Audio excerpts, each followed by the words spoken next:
We continue our study with who is God. And tonight we're going to be looking at the omniscience of God. God is an omniscient God. And as always, the importance of this, and I'm going to ask again, and I'm going to keep reiterating this, why do we need to know who God is?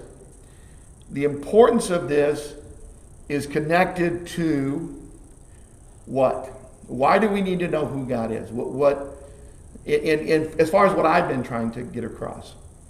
Our salvation depends on it, that we believe fully that we know who God is, because it encourages us to study more about it. So remember when I opened up the series, I mentioned Richard Dawkins. And remember how I talked about how he had a interpretation of who God was. And Rick. It's something to do with when we read about God and learn about God and even hear people talk about God, we know the core of who he is and why things, then we can weigh out why things can make sense even though they don't seem to be his character, but we know what his character is. Right. So, yeah. The idea being, because Richard Dawkins came up with this view of God based upon his whatever reading he did of the Bible. I don't know how in depth it was or whatever. But the things that he concluded were far different than what you find, for example, when I show what David concluded in regards to who God was. And the difference is David knew God. Obviously, Dawkins didn't know God, because they came up with two different interpretations. Now, granted, you could look at Dawkins' interpretation and you could say, well, on the surface, what he's saying might align if you don't understand who God is, right? It's like oftentimes we will sit back and we will Monday morning quarterback. What's Monday morning quarterback? When you Monday morning quarterback, what are you doing? After the fact, you've got all the answers.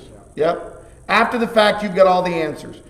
So we do that today, this whole COVID-19 thing. You hear people all the time, oh, well, this. But we have this much information about what's actually going on out there. And the little information we have, how much of it is actually true? And so, right? So it's like, so for us to try to make a determination off of such a lack of information or information that's incorrect, we can come up with things that are just not even true. Like, oh, well, I don't believe this and I don't believe that based upon what? Well, I read this and I read that. How much of it do we really know? We're not doctors. We don't know all this stuff that's going on out there. So the same thing applies when people look at God. They look at God and they say, well, just from what I understand, I look at this, I look at this, I look at this, and this is what God seems like to me. But do you know God? Have you studied him? Do you know his nature, his character? So when we begin to study the character of God, the nature of God, then, as I said before, you have to interpret what it says about God and God's actions through that understanding. Because that's what we have. I know God, I know God's nature, I know as much as I know about him based upon, one, the creation, and that's a limited knowledge, Romans chapter 1, and two, his word, which is the greater knowledge. Now, everything you want to know about God, everything we know about God, other than looking at the creation and seeing that he exists and seeing his power, right, is found within this book. So if I want to know who he is, I've got to go to this book, and then I've got to interpret his actions through the knowledge of who he is as revealed in the book. That's why it's important, because I want to understand who God is. I want to draw to him. So I need to see him for who he really is, not what my subjective view of him is. Subjecting him to what I think things are without even really considering who he is, right? If I don't have all the facts, it's like you see this with videos that are released, right? the rest of the George Floyd video came out. Okay, now, the rest of the video does not take away from what the guy was doing. You know, but you get some more of the story. You're like, oh, I didn't know that. I didn't know he was already saying that. I know he was already doing that. But people had already made their minds up, already made decisions, already picked sides off of a limited amount of information. That's why we need to be very cautious before we start picking sides with things when we have a limited amount of information. Sometimes it's better just to be like, okay, I'm going to stay back out of this one till I know better. So you can end up making a wrong conclusion about something because you just don't have all the facts. Same thing happens to God. People make conclusions about God and they don't even know him. They've never studied who he is. They never studied his character. But they read something, they hear something, somebody tells them something, and boom, this is how God is. Well, you need to get into the Word, and you need to find out who he is according to the Word, and then make your determination based upon that. That's why it's so important that we don't mischaracterize God and his actions. That you could be sharing a Bible verse with somebody and completely mischaracterize what that verse is talking about because you don't understand the nature of God. J.H. Vincent once wrote, "A certain farmhouse is situated on the slope of a hill, and its windows are so disposed that it commands a complete view of every nook of the extensive farm of the master. No laborer knows, but that at any given moment the master's eye may be upon him." That illustration is used in regards to God. That God has, because he's omniscient, he has a complete view of everything that's going on. And that complete view gives him a complete understanding that we lack dearly. That's why when you look at the things we've been talking about in regards to humans, we lack vision into a lot of areas. And it's hard to try to make a determination about something because we're missing so much information, or we're being given misinformation. Yet we will stand and we will take a position and be like, well, I don't know all the facts, but, and granted, I mean, what are you going to do? You kind of left that way. When it comes to God, though, we have the information. We don't have to be left wondering and floundering and trying to, well, I don't know, God did this, and, well, learn about him. Why would he have done something like that?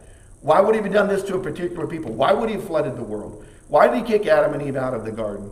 Why did he act in the way he did towards Cain when Cain killed his brother? Why did he do those things? And you look at his character and you begin to understand why God did those things. So when we know this, and this is one of the important parts of understanding this attribute of God, if you know that God is omniscient, that he has a complete view of all that is going on, then that really motivates you to diligence. It's like if you're at a job site and you know that your boss is watching you, or there's a camera on you, you're going to be more diligent about staying busy than you are thinking, hey, they never come out here and check on us. We can sit back for long periods of time and do nothing. He never comes out of that office. But if you got a boss that's constantly walking the yard, checking out the site, making sure things are going good, then you're going to be more diligent. Well, we've got a God that is one who knows what's going on. And so that's an incentive for us to be diligent in our serving him and living in the way that he calls us to live. But there's also a connection between these, and this is one of the things we've been looking at, is the connection between God's attributes or characteristics. Consider this idea that God is an omniscient God, all-knowing, that he's an omniscient God as connected to God as a God of justice. Now there's a connection there. What would be a connection between God being a God of justice and God being an all-knowing God? Rick? He has every bit of evidence. Thank you, sir. He's got every bit of evidence. He can be absolutely, genuinely just because he's lacking nothing in regards to information. He knows.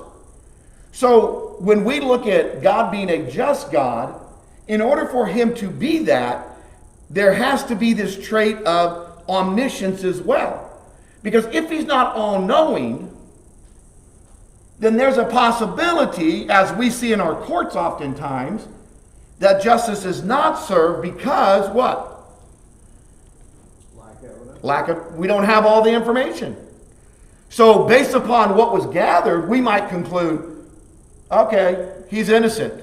In fact, he could very well be guilty. We just didn't have enough information. You know, why do criminals try to get rid of the weapon, clean up the evidence, right? Why are they trying to get rid of all that stuff? They want to remove as much information as they can that would place them at the scene. Get rid of the DNA, get rid of whatever, burn the body, bleach, whatever. God knows all things. And because he knows all things, then he can be a just God. He knows all things. He knows what you're thinking. Mm-hmm. He knows what your intent was.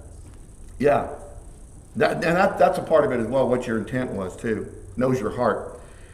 So the omniscient nature of God provides for him then to do the work that he has planned for humanity without fail. I think understanding the omniscience of God is important because it helps me to take comfort in the fact that his plan will not fail. So even when you go back, and I find this interesting when you see these people today, and I was talking to someone about this the other day, they asked me this question. I can't remember who it was, but they said, they were talking about the kingdom and the church. And I said, well, there are those who believe that the church was an afterthought of God. And they teach that the kingdom and the church are not the same, but the church is an afterthought. And why is it an afterthought? Well, because God sent his son to establish the kingdom. But the Jews rejected the son and murdered the son. And so what God had to do was to come up with a plan B. And that was, I will establish the church then. Now he did that, and the people that hold to this are the premillennialists. The people who say the church is, the kingdom is going to be established with a 1,000-year reign. That's coming. Well, why didn't it come when Jesus was here? Well, God tried to, but since the people rejected it, he established a church, and then someday when the Lord returns, he's going to have a 1,000-year reign, and then the kingdom will be here. So because they have that view, they've got to take this and muddle it all up. Well, to me, that flies in the face of the omniscience of God. That means you've got a God who didn't know what people were going to do. And in fact, if you take a look at Acts chapter 2, take a look over there. Acts chapter 2, Luke makes it very clear that God knew exactly what the people were going to do. 2 and verse 22. Men of Israel, listen to these words. Jesus the Nazarene, a man attested to you by God with miracles and wonders and signs, which God performed through him in your midst, just as you yourselves know. This man, delivered over by the predetermined plan and foreknowledge of God. So for someone to say that God didn't know that the Jews were going to kill Jesus, and so the kingdom couldn't come in, so he established the church instead, Peter says this was by the foreknowledge and predetermined plan of, this was God's plan. You cannot prepare a plan and it come to fruition with God in this case unless you know exactly what the people are going to do. Sonny. They took that verse that says, he came into his own, and his own received him not. Yes. They said, then he had to make plan too. Yeah, make plan, yeah. Because he didn't, his first plan Didn't work. at all. Yeah. Yeah, see, and if you're doing that, if you're going to tell me that's who God is, then I don't have any use for him. I don't have any use for a God who doesn't know what's actually going to happen. I mean, how do I have any hope in the resurrection? How do I have any hope in eternal life? God could be like, oh, that didn't work out the way I wanted either. Sorry, guys. I mean, I was planning on y'all to come and be in heaven with me, but I didn't realize there was some really messed up my plan. Yeah, you messed up my plan. Yeah. Sorry. So there is a comfort in this because an all-knowing God then can work a plan perfectly. That's why it's important for us when we look at things that happen that we will interpret them as a failure. Jesus died. Failure. No. There's no failure in the death of Jesus. If there's no death of Jesus, then there is no new covenant. If there's new covenant, there's no forgiveness of sins. That's not a failure. That's exactly what needed to happen.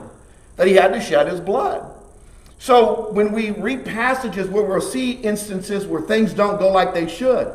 Like I've been reading through Joshua, and when Achan goes into Jericho and he takes the treasure, and those things that were forbidden, and he takes them and he takes it to his house and he hides it, and then later on they send 3,000 out to fight another king, and in the process they lose the battle, and they come back and they're like, 67 men died, and they come, or 63, and they come back and they're like, what happened? You know, we've destroyed. And then we go out there and God says, you took something that was forbidden.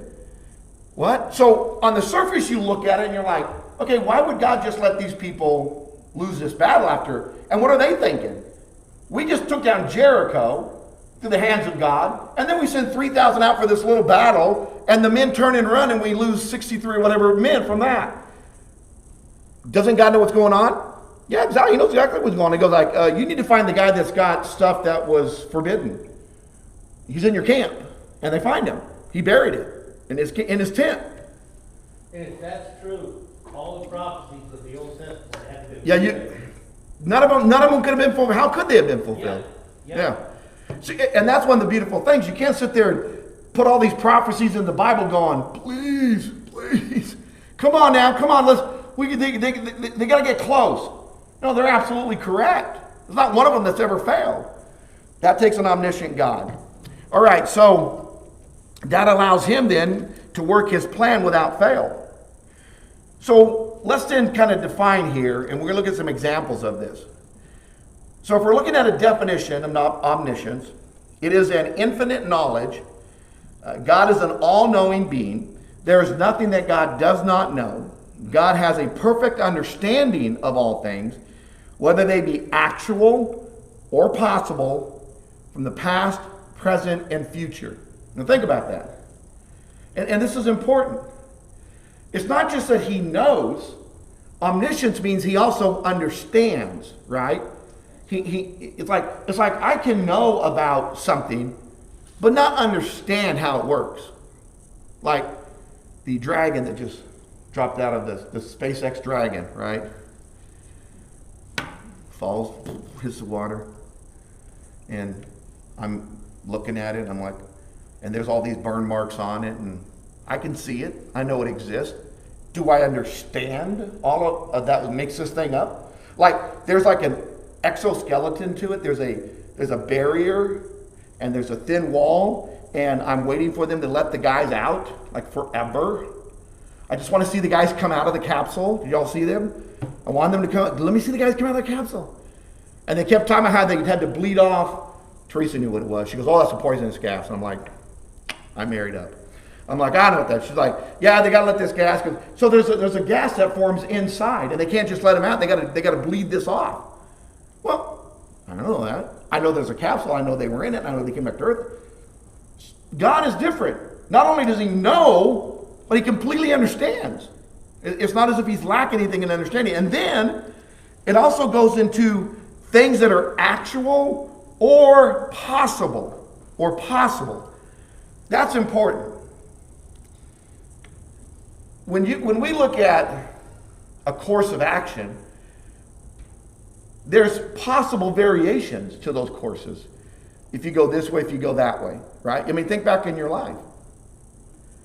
That one moment you made a particular decision where the line in your life went this way because of one decision.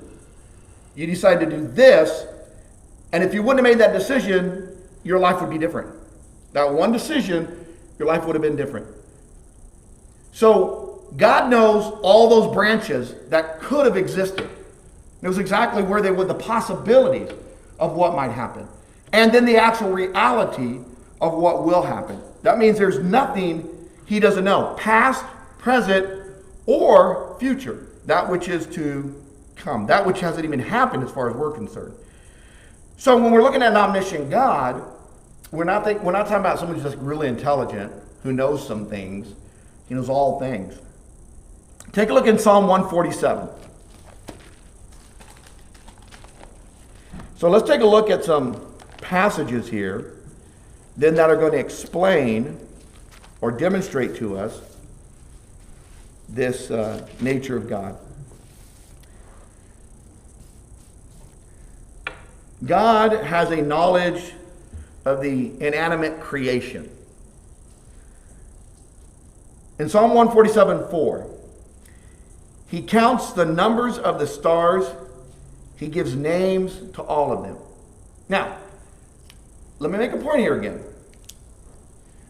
Whether you agree with that or not, doesn't matter.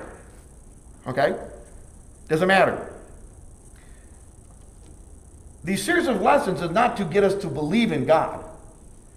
The lessons are to look at the text and teach us what the text has to say about the God we believe in. So you don't have to agree with that. I mean, Christians, certainly. Right?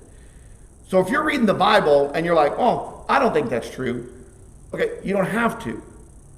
But based upon our argument, if we're trying to understand the character of God, and what we have revealed about God is in this book, then you have to take that as the truth about the God that's in this book. That's what this book says about him. So the book then says, it's like saying, I don't believe in God. Okay, well, you don't have to believe in God. It's your choice. Believe in God or don't believe in God. It's your choice. It doesn't change what the book says about him. Your belief doesn't take out of existence God. I don't believe in God, therefore God doesn't exist. No. You don't believe in God, God still exists. You just don't believe in him.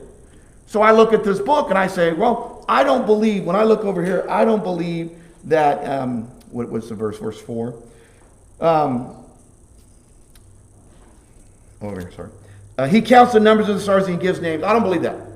You don't have to. But if you're trying to understand who God is, that's what you want to know who God is from this book, then you have to accept the fact that the book says this about him. Right. Because if you don't do that, if you don't at least accept that way of approaching this, then you'll never know who he is. You just offhandedly reject the things that are in there and say, yeah, I still don't get him. Well, you've rejected everything that's said about him. Why would you limit God? I mean, he made this whole universe and beyond. And you think of all the fishes in the sea. He even knows the number of hairs on your head. I mean, you can limit him all you want, but that doesn't make it so. Right.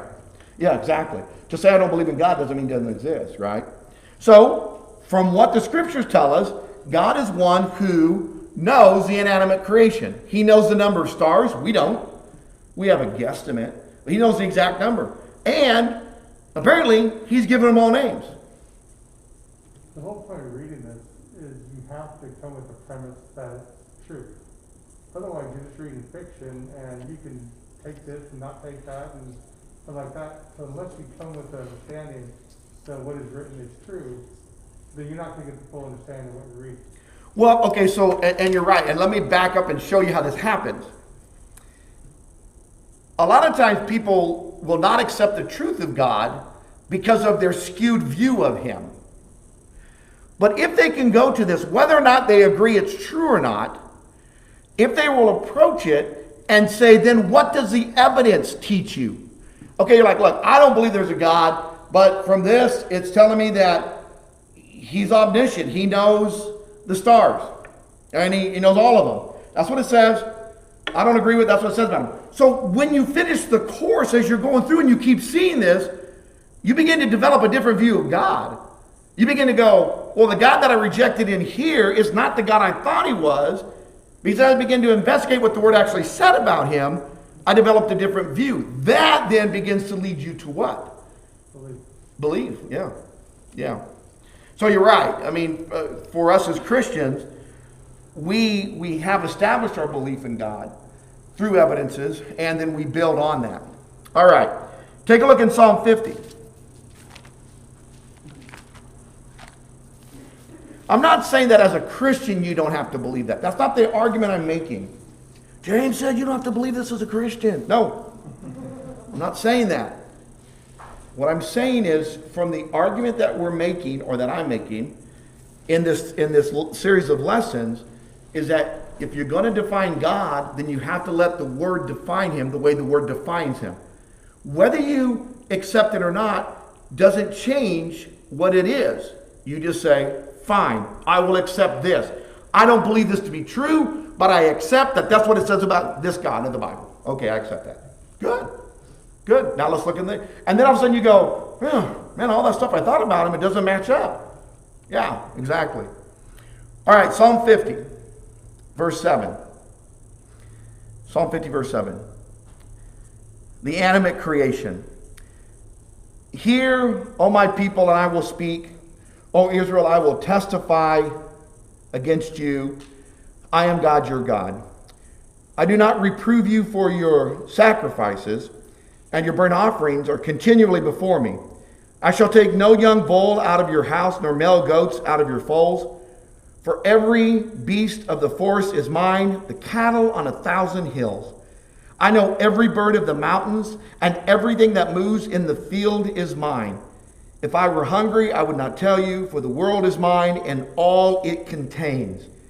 Shall I eat the flesh of bulls, or drink the blood of male goats? Offer to God a sacrifice of thanksgiving. Pay your vows to the Most High. Call upon me in the day of trouble. I shall rescue you, and you will honor me. So God says, I know these are all mine. I know the animals, I know the birds, I know all of them. I know when they live, I know when they die. They belong to me. And then go to Matthew chapter 10. The scriptures, again, teach us, time and again, that God is an all-knowing God. He's an omniscient God. Matthew chapter 10, 29 and 30. And are not two sparrows sold for a cent, and yet not one of them will fall to the ground apart from your Father? But the very heads of your head are all numbered. So, and it's like, well, I've heard people say stuff like this. Well, what does it really care about the number of hairs you have on your head? Why is God so good? See, if I want to know how many hairs were on my head, I would pick my head to count first, because it'd be faster. I wouldn't chat them staying away from your head. Maybe Chuck. I did Chuck. But I would actually have to count them, right? Physically count them. No, I'm doing Rick. Physically count them. Here's the difference. God doesn't have to count anything. He just knows. He just knows. Oh, here I go. I'm going to 1, 2, 3, 4, 5. Now I got to go to this guy. No. His power is such as an omniscient God. He just knows these things. He knows every cattle. He knows every star. He knows every hair on your head. There's not anything he doesn't know. And it's not as if he's got to go and figure it out like we do. He's not like us. He knows these things. That's important when it comes to understanding the nature of God. He knows all who are his. He knows every creature. He knows every hair. Look in Psalm 33.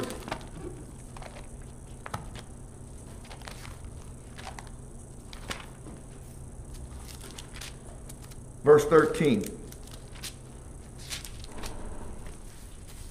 Begin in verse 13 through 15. The Lord looks from heaven. He sees all the sons of men. From his dwelling place he looks out on all the inhabitants of the earth. He who fashions the hearts of them all, he who understands all their works. So again, this is a God who knows all the people. Not only the people, he knows their hearts. He knows their works. He knows who we are, and he knows what we do. Look at Isaiah 46.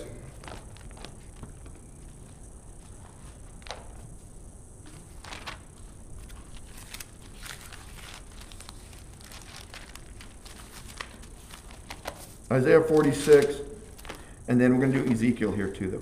Isaiah 46 and verse 8.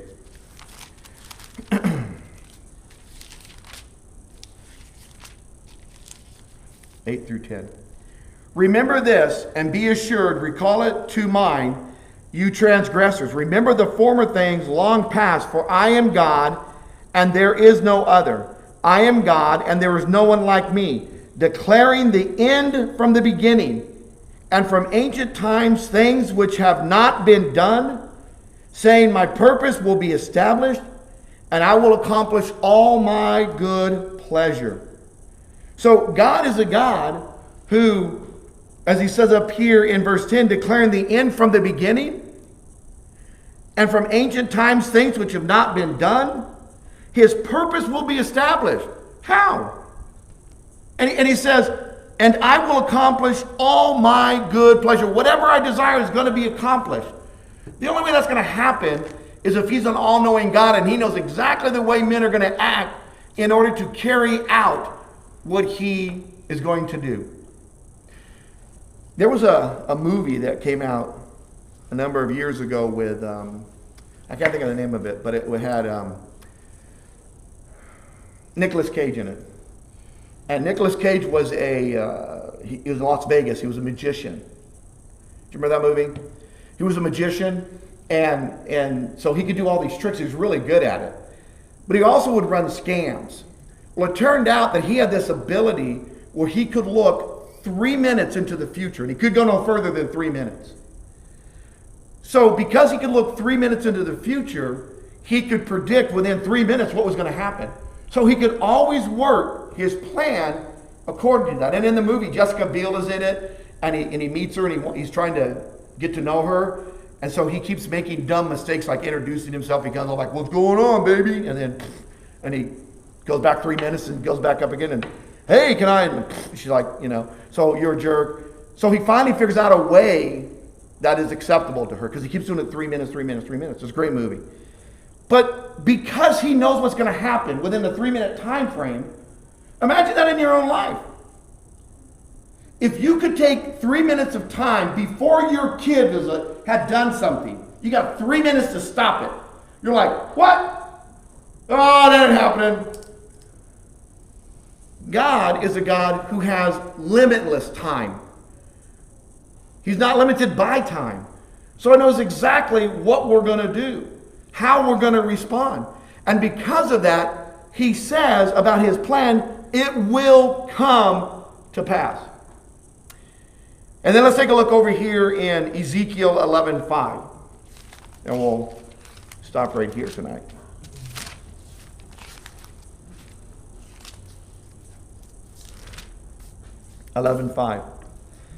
Then the Spirit of the Lord fell upon me, and he said to me, say, thus says the Lord, so you think, house of Israel, for I know your thoughts. I know your thoughts. Now, that's pretty impressive. It's one thing to know somebody's actions, but the thoughts come before the actions. You think and then you do, or you don't think and you do. God knows our thoughts.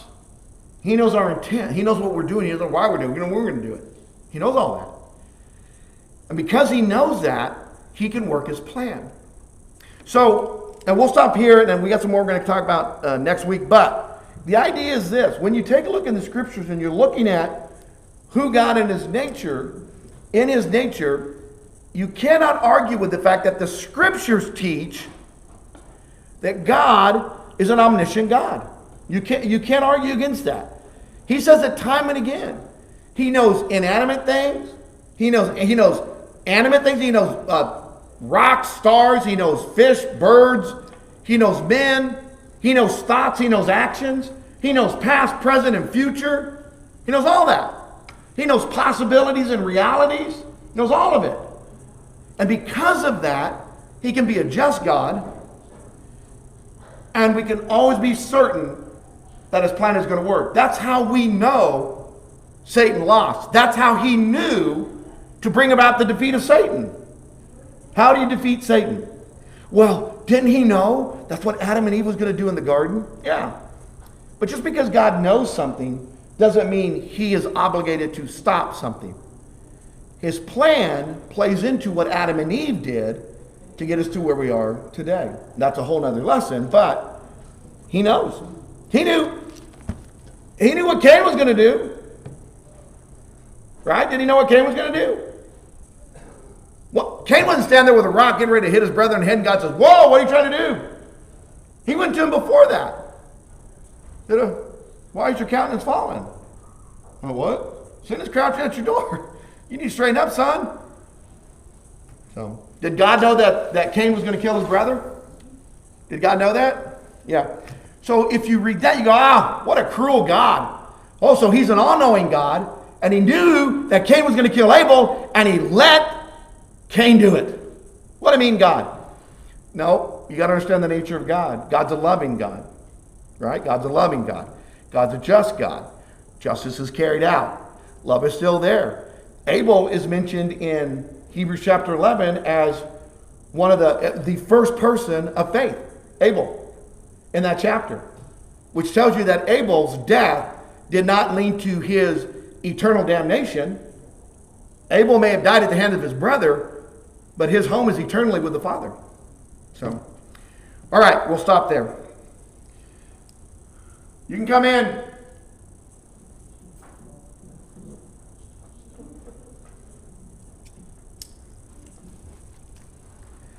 You can just come in and sit down.